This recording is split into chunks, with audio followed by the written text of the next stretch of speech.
The Shadow Club, Chapter 6, Celebration at Stonehenge. It was the third Friday after the signing of the charter, and as usual, we met at Stonehenge. From the very beginning, the place seemed to have some mystical meaning for us. Those moss-covered stones around the dark pit. Well, now there was even more meaning. It was our hideout, our special place, the only place where we could swap stories about who did what to whom and how well the pranks worked. We celebrated our victories down in Stonehenge. The rains had passed, the wind had brought down new firewood from the trees, and the sun had dried it off for us, so we had a good fire going by the time the sun fell low in the sky. As we talked, a big bag of marshmallows went around the circle until each marshmallow sat roasted in our stomachs. Did you see the look on Vera Donaldson's face as she went around tearing the copies of her diary down from the classroom doors? Asked Abby. Classic, said Jason. You know, the next day, Cheryl added, all the 8th graders started asking her out. And I don't mean the big 8th graders. I mean the puny ones, like Martin, that look like 7th graders. They figured that because she liked Martin, she must like younger guys. She nearly died of humiliation. I love it, said Abby, as she brushed her hair, which she did a lot.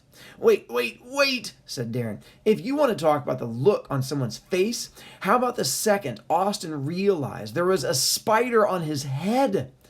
Or the second it slipped down his shirt? Cried O.P. Classic, said Jason. Intense, said O.P. That spider was great, man, said Darren. It's like the thing knew exactly what we wanted it to do. I wish I could have seen it, said Jason. We should make that spider an honorary member of the club, I said. Yeah, too bad it's dead, said Darren, shoving a marshmallow into his mouth. You're all wrong, said Randall. The absolute best thing ever in the history of the whole world was the look on Drew Landers' face as he took off his socks in the locker room in front of the whole team, and none of you got to see it, he said, gloating. Tell us about it, said Abby. Okay, said Randall. Everyone in the club was listening. The whole team was done changing, except for Drew, when the coach passed locker room on his way to the pool. I started asking the coach questions to keep him there. You mean the coach was there too? Asked Abby. I'm getting to it. I love it, said Abby. Anyway, the coach starts telling me that, as usual, I'm in all of Drew's races, and as usual, I knew he'd take first place. Then, just like I predicted, Drew takes off those filthy, dirty socks. Jared, you did such a good job of painting those nails. It was incredible. I could have died. Anyway, Drew didn't notice it at first. He put his bathing suit on and didn't even see it. But the coach saw it. Oh no, I screamed. This was great. Classic, cried Jason. Classic, just classic. Shut up. Let me finish. Okay. So the coach sees him, toenails and all. They were fire engine red. You couldn't miss them. And the coach just says, Drew, your feet. And everyone looks down at Drew's toes. Nobody laughs. Everyone thought it was for real. You know, like Drew did it all by himself. Everyone's saying, wow, and I don't believe it, and stuff like that. Finally, Drew looks at his feet. Then he turns to the coach, his eyebrows and face all wrinkled up like he's about to sneeze, and he begins stuttering like this. He tries to hide his feet, and then when the team starts to laugh, I swear those painted toes were the most ridiculous thing in the history of the planet. I love it. Classic. Intense. So anyway, continued Randall, Drew can't get a word out. He's so embarrassed. And then, get this, the coach starts laughing too. At that, any of us who were holding back couldn't hold it any longer. We all began to laugh, laughing our heads off because we humiliated Drew Landers.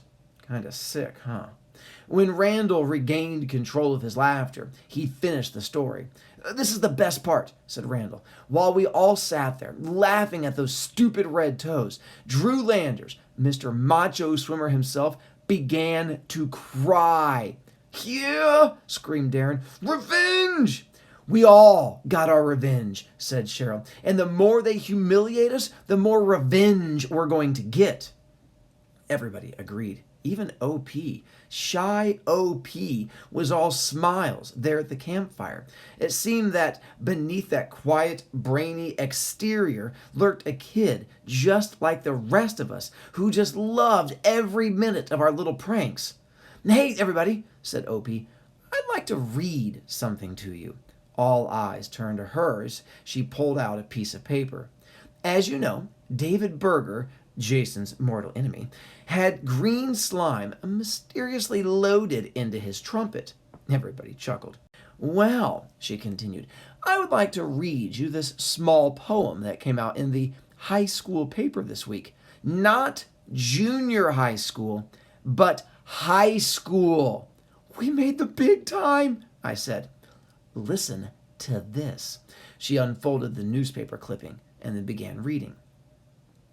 "The team was on the field, and victory was at hand. Yes, everything seemed wonderful. Then David slimed the band. He did it with such style and grace you'd think that it was planned. Not one musician got off clean when David slimed the band. The flutes were sprayed with sticky goo, their players filled with scorn. The band leaders got slimed on too when David blew his horn. The football players turned their heads and heard the band all say, 'There is no doubt we are grossed out,' as they all ran away. Next week they'll all wear raincoats and gloves upon their hands. Blame it all on one trumpet call when David slimed the band." We were in stitches, laughing so hard our stomachs began to hurt. You ever have one of those laughing fits where one person's laughter keeps feeding the others until nobody can stop? That's what it was like. Between the sliming and the tarantula and the nail polish and the diary and the snake and the green blood, it was just too much for any group of human beings to handle. We just had to laugh and laugh. Finally, about 5 minutes later, we came down off of our laughing fit, wheezing and wiping our eyes dry. The fire had now become full and furious, sending sparks sailing into the dimming sky.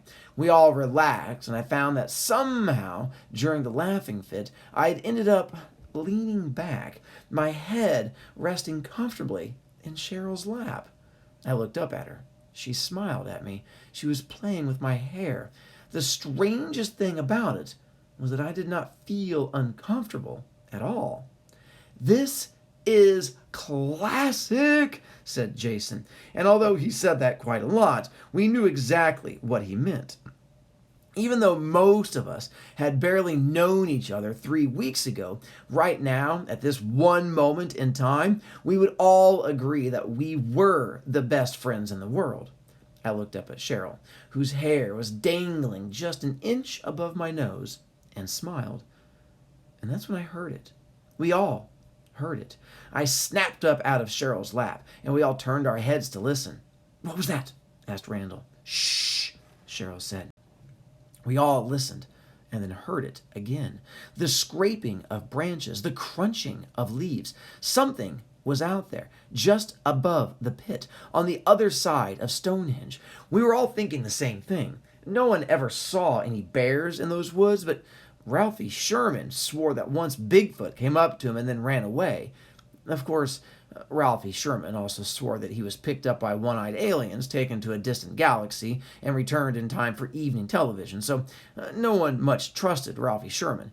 Still, you never really know. There were also stories of a mountain lion who was shot by a family hiking only 30 miles away. None of us had any weapons, but there were deer in the woods. But what if it wasn't a deer? We were all silent, could still hear the faintest movement just a few feet away. I sniffed the air. Perhaps it was some large animal. I could smell it, but all I could smell was the smoke from the fire. And then I said the stupidest thing that's ever been uttered by anybody on the face of the earth. "Hey, I'll go check." Nobody else volunteered. I slowly stood and walked over to the dirt slope where one corner of Stonehenge had caved in dozens of years ago, and I made my way up.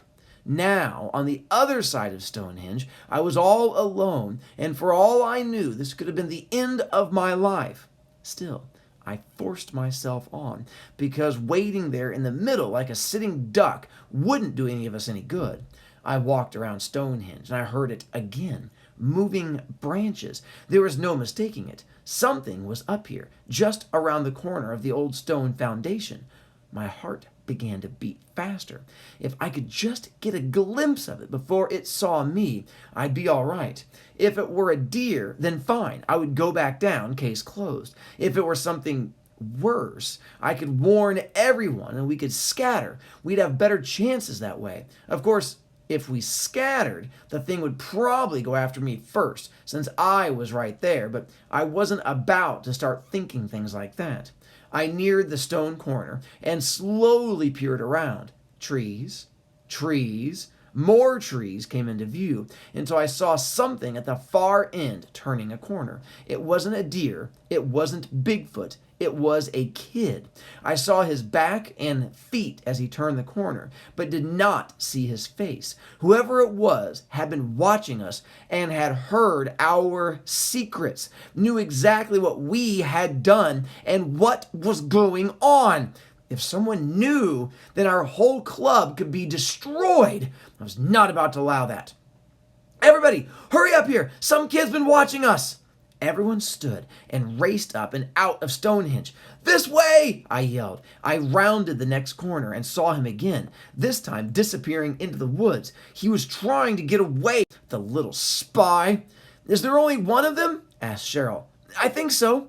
If he tells, we're in lots of trouble. I know! The Shadow Club raced through the woods, and as our eyes began to adjust to the dim light, we could see him just 20 feet in front of us. I raced at full speed. He was nearing the road. At last, I got close enough and dove on him, bringing him down. He was about my size, just a bit skinnier, a bit bonier. I rolled him over and looked at the face before me. I instantly knew who it was, and so did the rest of the Shadow Club.